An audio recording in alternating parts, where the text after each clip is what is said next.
Where do I start? I should start with that.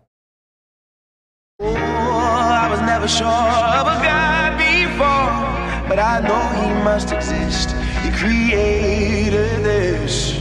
I was in here for you. We were made to love. We were made to love. You was in for me too. We were made to love. We were made to love. I had to have that. That was important. Sorry you had to share that with me. I wanted to start by telling you guys a little bit about myself, which I've never done in front of a large group of people before, so you're going to have to bear with me. I'm 5'6" and 3/4. I weigh 100 and I'm going to stop doing that. I weigh 152 pounds. I'm 35 years old, and that's all I came up with. I started to write a speech. I had little index cards. They're under my chair. I haven't opened them yet. I do a lot of different things. I come from a very open-ended background. My father is a recovering drug addict, so I grew up with a crackhead father and a workaholic mother, which kind of made me a very, very energetic person that doesn't know how to stop. So I bought that. I work with children. I thrive off of love. Thrive off of love. I expect that everybody has love, they have it to give, and they have it to receive. I choose children that are not in the circumstance that they should be in to receive this love. I teach. We do literacy. We do art and craft. We do environmental awareness.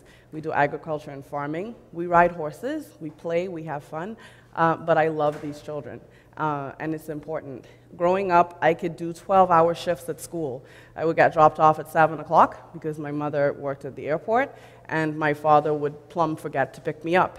And so I would sit at the back gate of QC as a 9-year-old in a corner, just kind of waiting and watching the sun peacefully set in my background as my father is somewhere in a crack house being busy.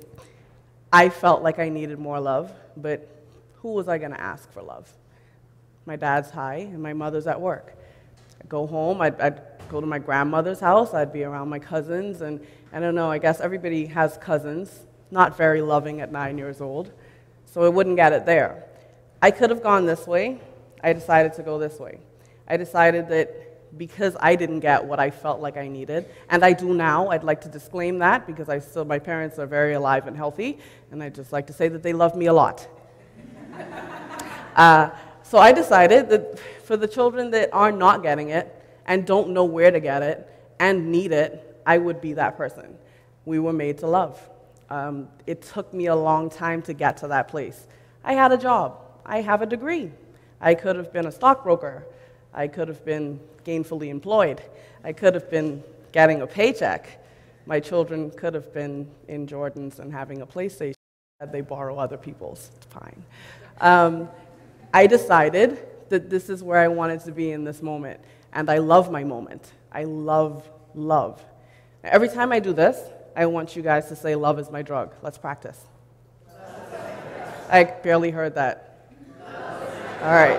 And so, being from a drug addict father, I have an addictive personality. That's what I've been told, been diagnosed. And so I decided to choose a drug. Tried alcohol. It wasn't all that exciting. I went to sleep. Everything else kind of smelled bad or tasted funny, so I didn't go there. I decided, you know what did I need when I was growing up? Could have used a little extra love. And if I were addicted to love, who would lock me up? Let's do this. All right, now I have love. Love is my drug. Where do I give it, and where do I get it? Traveling through McCullough Corner, Dorset Alley, South Street, Rock Crusher on my way to work, not really noticing what's going on with anybody else because I'm pretty much the most important person on earth, yes? And so the children would walk, and I would, get out of the street. They're everywhere. Where are these people's parents? Until one day I realized these people's parents are kind of missing. My parents were kind of missing for one reason or another. I appreciate them now. Another little parent plug. But they were kind of missing, and I kind of floated for a while. And so I stopped. I decided that I would help a couple of children here and there, and that would be my gift to society. I had a job. okay? That was important. I have children. I had to take care of them. I needed my entertainment budget. I love shoes, which is why I'm not wearing any today, because I decided that this is how I wanted to feel today. I got fired. Sure did get fired. Went to work and got laid off. What is the reason for this? We don't have to have a reason. It's our company. Please leave. Fine. All right, so God spoke to me again. God is extremely convincing. Okay, he tells you to do something, and you say, wait a minute, and he says, Coach, now. Okay, you lose your job. Things like that happen. And so I lost my job, and I got depressed, and I have 2 children at home, and my son wears a cochlear implant because he's profoundly deaf, the older son, and my younger son is the most hyperactive human being on the face of the planet. Okay? I want to make that clear. And so now I have these 2 children that are in private school. I don't have a job, and God is telling me help the children. Of course I'll help the children. I gave birth to them. They're my children. I'll homeschool them. Brilliant idea, until I got to know my children. Being with them all day and all night, then again the next day, and they didn't have any friends. And so it was mommy, mommy, mommy, mommy, mommy, mommy, mommy, all day. And I still tried, I pushed forward, and then God said, help the children. Oh my God, what do you want me to do? I'm here all day, I'm here all night, they're there. Like, okay, push harder, get another homeschool program, get some field trips, take them out. Help the children, Tehranique. Okay, now really. I have 24 hours, they have all of it. And then it occurs to me, you know what, there are some other children. These are not the only 2. And I went out and I got about 6 kids. I decided that I would do art. Yes, because for me, art was easy and they couldn't judge me. You don't get art wrong. And so I did art. And then it occurred to me in interactions with 10 and 11-year-olds that I would send to get orange crepe paper and they would come back with green, that I would ask to read the instructions on this package and they would look at me like, how about you do it? It occurs to me that they weren't reading. Wait a minute, 5th grade, 6th grade, and you're not reading? Let's get a handle on that. I can read pretty okay, so I figured I could teach an 11-year-old with no help, but, you know, this word is this, and break it down into phonetics, and I did that for a while. And then all of a sudden, I realized that these children weren't eating. They were on the government lunch program, which means that they receive lunch at school. And then they receive lunch at school. And so at night or going home, they're just waiting for the next day and waiting through all these class periods so that they can get a couple chicken wings and some French fries so they can sustain themselves. And so, all right, fine, I got a couple of dollars left. I've been unemployed maybe a month at this point, so I have some savings. Let's go get some food. I feed them and things went wild. It was like, okay, now what are we doing? Let's do this. Can we try this? I want to do this. Let's ride the horses. Can we plant something? And I'm like, oh my God, all this time you were just hungry? And so I started feeding them. Well, another thing happened. After I provided food, I went from 6 to 32 in 2 days. Why are you guys all here? Because we hungry. We could do all the other things, but we hungry. All right, so I'm going to feed you all. Last year, my summer program had 135 children that we fed, that we taught, that we cared for, and that we loved. My thing, my selfish little thing, is that if love is my drug, guys are forgetting, if love is my drug, where can I get this drug all day and all night, anywhere I go?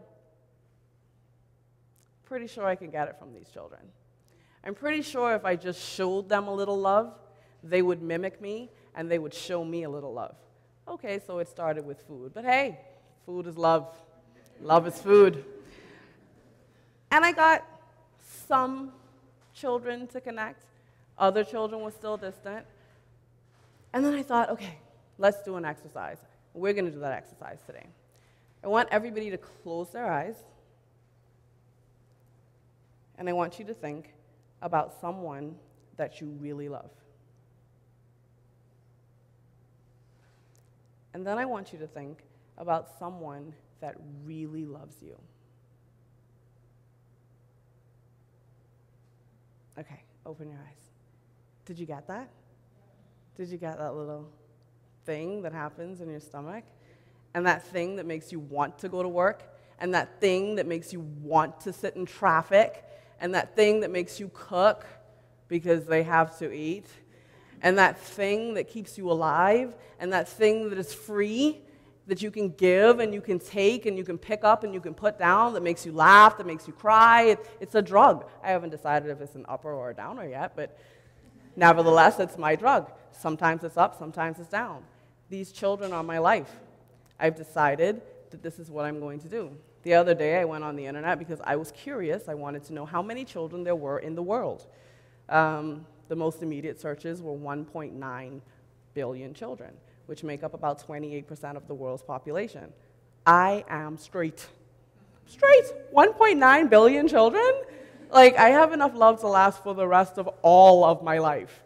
And so I became Mommy, which my children do not understand. Why do they keep calling you Mommy? You're not their Mommy.